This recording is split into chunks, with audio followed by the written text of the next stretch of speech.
হ্যার এই অদক্ষতার কারণে আমার পুরা জীবন রইয়াই নষ্ট করে দিছে। আমার মতো এই ভুল কইরা এই জীবনটা কি নষ্ট করে দিয়েন না।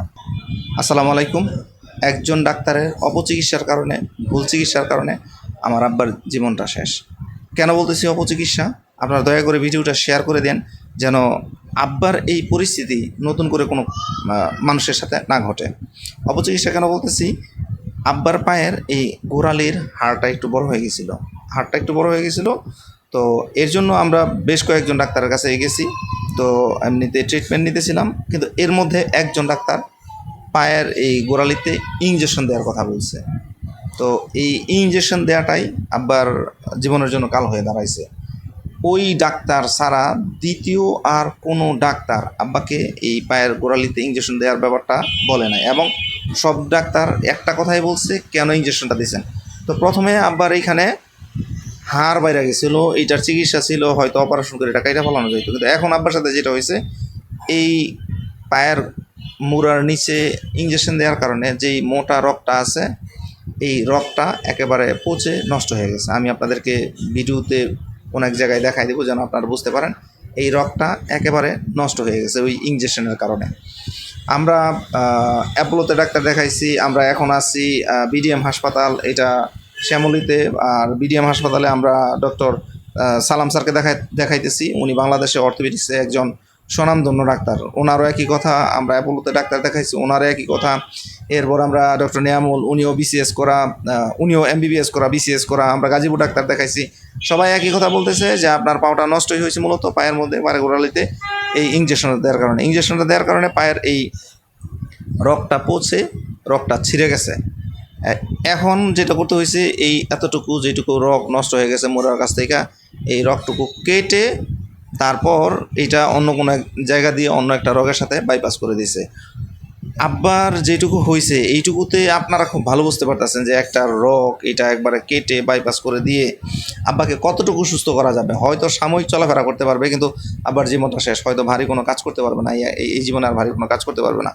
এইটা জাস্ট একটা ডাক্তারের অদক্ষতা আর তার মানে এই তার অপচিকিৎসাই বলবো, তার শুধু অপচিকিৎসার কারণে আব্বার সাথে এটা করছে।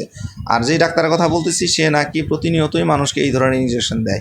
তো এই ধরনের ইঞ্জেকশন যারাই নিচ্ছে, আজকে হয়তো সাময়িক পেইন রিলিফ হবে, আজকে হয়তো সাময়িক ব্যথাটা কমবে, কিন্তু লং টার্মে তার এই রগ ছিঁড়ে যাবে। এইটা সব ডাক্তার বলছে 100% শিওর, তাদের এই রগ ছিঁড়ে যাবে। তাই দয়া করে আপনারা ভিডিওটা শেয়ার করে দিন, যেন কেউ এই পায়ের ব্যথায় বা কোনো কারণে পায়ের তালুতে বা রগের মধ্যে কোনো রকমের ইঞ্জেকশন না নেয়। আর অন্তত পক্ষে এইসব হাতুড়ি ডাক্তারের কাছে না গিয়ে, এলাকার হাতুড়ি ডাক্তারের কাছে না গিয়ে এই ধরনের সিদ্ধান্ত নেওয়ার আগে অবশ্যই ডাক্তারের যোগ্যতাটা একটু চেক করে নেবেন।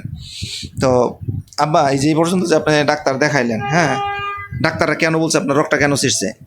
রোগটা শুধু হ্যার ভুল চিকিৎসার কারণে, যেন পায়ের গোড়ালির মধ্যে ইঞ্জেকশন দেওয়ার কারণে আমার এই পায়ের রগটা ছিঁড়ছে। হ্যার এই অদক্ষতার কারণে আমার পুরা জীবন রইয়াই নষ্ট করে দিছে। এই যেন অপারেশন হয়েছি, একদিক দিয়ে ব্যয়বহুল টাকা পয়সা, আরেক দিক দিয়ে আমার কষ্ট, এই দুইটা মিলাইয়া আমি মানে একেবারে চরম পর্যায়ে।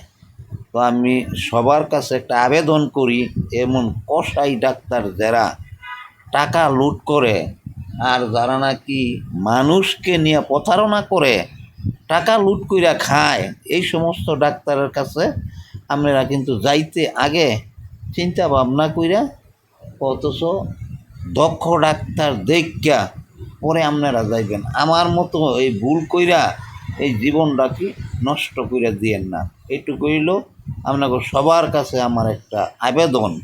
আর আপনারা সবাই এই ভিডিওটা দেখেন, একটা ডাক্তারের কারণে এই যে আমার পাওড়া একেবারে বাতিল হয়ে গেছে।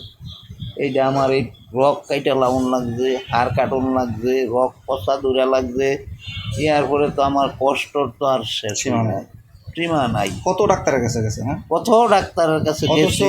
অথচ হাড়টার যেই সমাধান, হাড়টার সমাধান সহজ ছিল, হাড়টাকে ছোট করে ফেলা যাইতো কোনোভাবে।